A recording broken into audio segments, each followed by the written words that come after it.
All right, let's talk about habits, but we're going to go way beyond the usual life hacks today. We're going to get into the very architecture of our identity. We'll figure out why most of our habits don't stick and why the real key isn't about what you do, it's about who you become. You know that feeling, right, where you feel like you're just stuck on a habit treadmill? You get all excited, you start something new, and it works for a week, maybe two, and then, poof, you're right back where you started. It's so frustrating. You're putting in all this effort, but you're not actually going anywhere. Well, a lot of that frustration comes from how we even think about habits in the first place. For most of us, we treat them like some kind of daily checklist, just a bunch of things to tick off. And we've all heard these popular tricks, haven't we? Floss just one tooth. Take that freezing cold shower. Wear the same t-shirt every day. The idea is that a better life is just a few of these small hacks away. But what if that's missing the entire point? So yeah, let's get clear on what habits are not.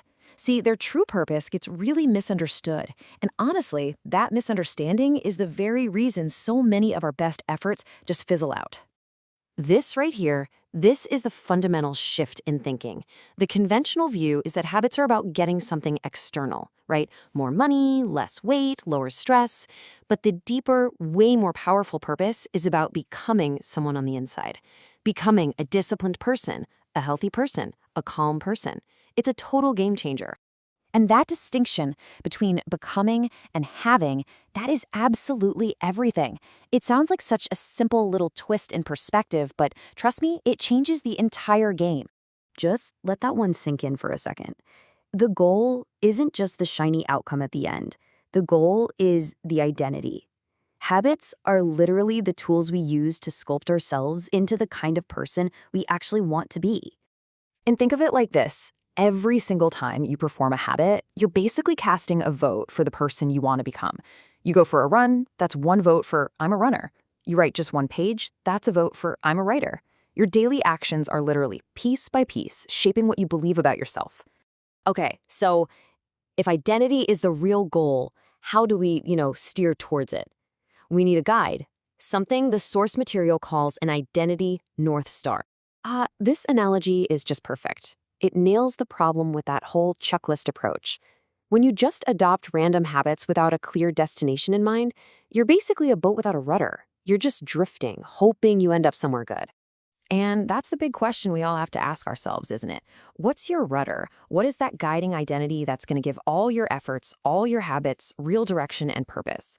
Who do you actually want to be? And that rudder, that North Star, is identity change.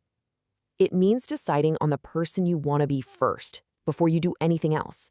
That decision becomes the guiding light for every single choice you make about what habits to build. This just shows that most of us have this whole process completely backward. We start by asking what we want or how we're going to get it. But the most effective way? It starts with who. First, you decide on the person you want to become. Then, and only then, do the what and the how naturally fall into place.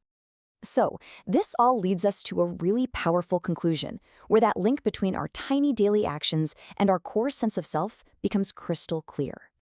And here's maybe the most empowering part of this whole idea. You are not stuck. Your identity, what you believe about yourself, it's not set in stone, it's malleable. You actually have the power to change it.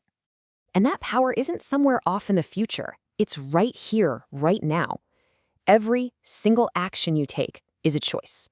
It's a choice to either reinforce an old identity or to start laying the bricks for a new one.